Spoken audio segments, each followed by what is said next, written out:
What's up, Suzuki family? Highway 83 back with another tip. Today we're talking about fusible links. People ask, I tell you, you say I don't know what the hell you're talking about. So I make a video so you can see it and you can do it. So a fusible link is a little wire here. Come on in, bring it on in, people. Come on, take a look. Fusible link is basically an old school fuse. So this is the main power to the vehicle here. These ones for, this is an air conditioning model, so it actually has two fusible links. But let's talk about this one. So this is basically a fuse. Inside of this wire, there's an extra small wire, or the rubber coating. Inside there's a small wire that when it gets too much current running through, it burns up and breaks. But sometimes you can't see that it's broken. So sometimes if you pull on this and it stretches, that means it's broken inside and you're just pulling on the rubber. Otherwise, this will actually burn up and you'll see it. So if you don't have this connected or it's broken, you'll have no power to the car at all. People start freaking out and I'm like, whoa, man, chill out, relax. Not that big of a deal. Your fusible link is broken or not connected. And they're like, sure shit. Tony hit it again on the head. So people say, where can you get this fusible link? Get rid of it. You know what I'm saying? It's old school. It's stupid.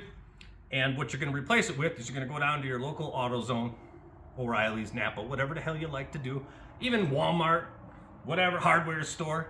You're going to pick up an inline fuse. So this is what I always say, hey, go get an inline fuse. People say, what the hell is that? You want a 30 amp fuse. It's basically just wires with a fuse in the middle. It may look similar to this. It may look a little bit different, but this is all it's going to be.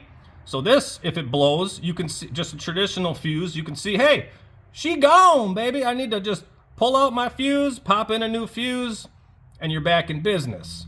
So when you take your fusible link off, this is simply a round connector on the end of the wire here.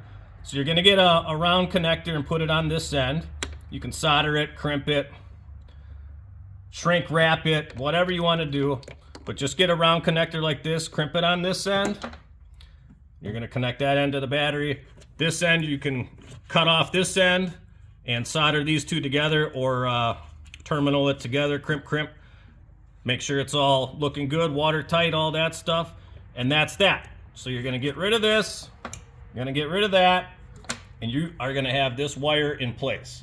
So it's simple as that. This costs $3-4 most places. Pick up some fuses, 30 amp. You want 30 amp. No more, because then the whole point of this is to prevent fires on your car. If you, a lot of times I buy these Samurais and someone just hardwires this, no fuse, no nothing. And it's like, at one point this thing she could go up. She could go up in flames, start smoking. So you don't want to do that. Don't bypass it. If you don't have it at all, you got no power. And if you put a big thick wire or too big of a fuse, that's not good. So make sure 30 amp, pop it in there. It's really just that simple, folks, and that's what we're here to do, is help you guys out, drink some beer in the meantime, sell some parts, and hey, check out some other videos. We'll post links down here. Check out other videos, and go grab yourself a High Life if you're old enough. You know what I'm saying? Ah, yeah, we'll be back, baby. See you guys.